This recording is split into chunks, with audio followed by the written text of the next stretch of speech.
Welcome to our Bearded Broadcasting Company special presentation, Zero. Zero. We paid so little heed today. After all, it's just another number, the integer between -1 and 1. It's not special or different, or somehow more important than the other numbers on the number line, is it? As it turns out, zero was a lot more important than any of the other counting numbers. Since it was not accepted by Western thought for so long, when it finally was admitted, it led to a mathematical and scientific revolution.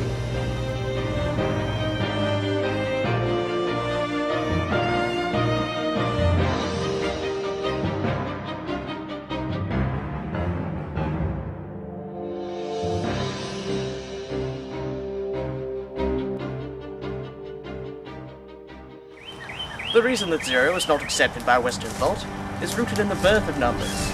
Take Uwe down here. He counts the number of buffalo that he has killed by carving notches into this stick. For him, he cannot kill 0 buffalo, and he cannot carve 0 notches into the stick. So he has no need to understand the concept of zero. In a sense, zero got its start here in ancient Babylon, with the merchants and traders who used the base 60 number system that they invented, which we still see vestiges of today, although where we can hide. Theirs was the first number system to use a placeholder 0. Let's see what they did. This symbol represents the number 1, and another just like it, and you have 61. Add still a third, and you have 3,661. But what if you want to represent 3,601? You can't just drop the second symbol, because then you have 61 again. You have to find some sort of placeholder, and that's what the Babylonians did. They created a symbol, 2 slanted wedges, to represent 0. Had much the same effect as inserting a 0 today. You can think of it as 0's great-grandfather. The same problem that plagued Babylon about the number 0 also plagued ancient Greece, the mathematical superpower of the ancient world. Because for them a geometric form was a number, and vice versa, they could not accept 0. Just as you cannot have 0 buffalo killed or 0 notches, you cannot have a rectangle with area 0. Because of their unacceptance of 0, it just simply did not fit into their mathematical scheme, they felt safe to create philosophies that relied upon the non-existence of 0 in the void, in real life. One of the most renowned of these zero-rejecting philosophers was Aristotle.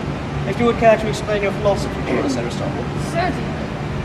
Alright, so the Earth is in the center of the universe, because of course it is the most important. And, then there are sort of spheres that spin around it. Each one that spin in the heavens around it, each one mounted with a heavenly voltage. The outermost spheres, are crusted with the stars. And they are the outer bubbles of the universe. And because these outer spheres have no other outer spheres to spin them, they must be spun by God.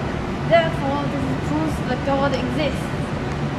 Aristotle could not accept the concept of 0, because that would imply a geometric 0.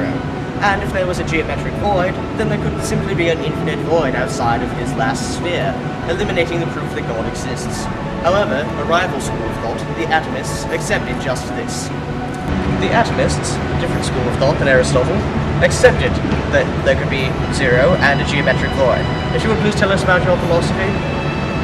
Well, everything is made of little tiny particles called atoms, and the movement that we perceive is when these groups of atoms are moving. And so, but to move, there has to be empty space between them, so that has to be void and nothing emptiness. Yeah, that's... If you believe in the void, there would be an infinite number of voids going out from my last spheres, which would eliminate proof of God. You atheist! Now we see where the problems arose. For once Aristotle's philosophy was refined by Ptolemy, it was accepted as the universal doctrine of the Catholic Church. Anyone, scholar or not, accepting the existence of the void, 0, the infinite, or infinity, is labeled a heretic for trying to disprove God. This repression of 0, ultimately a repression of mathematical thought, did not sit well with some scholars in the West. but they kept their mouths shut, and Aristotelianism kept Western mathematical knowledge from moving forward for almost a millennium.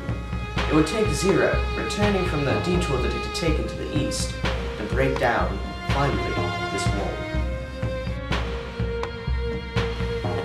You see, when the Babylonians invented the placeholder zero, it was not only passed down to the Greeks, it was passed sideways by way of Alexander the Great to the Eastern world. There, Indian and Chinese mathematicians, with no Aristotelian inhibitions, recognized its full potential and gave it integer status. They worked out the basic laws of arithmetic using zero. The Arabic numerals, the ones that we use today, were being created around this time by Eastern scholars, and they included among them the number zero. In the late 1100s, some of these Eastern scholars were tutoring a young man named Leonardo of Pisa. He went back to his homeland Italy, becoming a mathematician in his own right, and in the year 1202 published a book called Liber Abaci. Leonardo published this book under the name Fibonacci. It is today best remembered for introducing the so-called Fibonacci numbers 1, 1, 2, 3, 5, 8, 13, 21, etc. However, what it ought to be remembered for is toppling the wall of Aristotelianism. For you see, Liber Abaci was the first work to introduce the Arabic numerals to the West. As soon as the Italian merchants saw them, they fell in love with them. They were so much easier to use than the Roman numerals that had been being used before.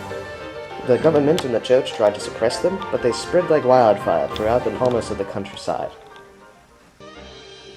Barraged from without and within, the Aristotelian wall finally crumbled, opening up the floodgates for the 1,000 years of mathematical progress that it blocked. Cartesian planes, calculus, projective geometry, all of them were allowed because zero was now allowed thought in Christian philosophy. More than any other number, zero truly changed the world.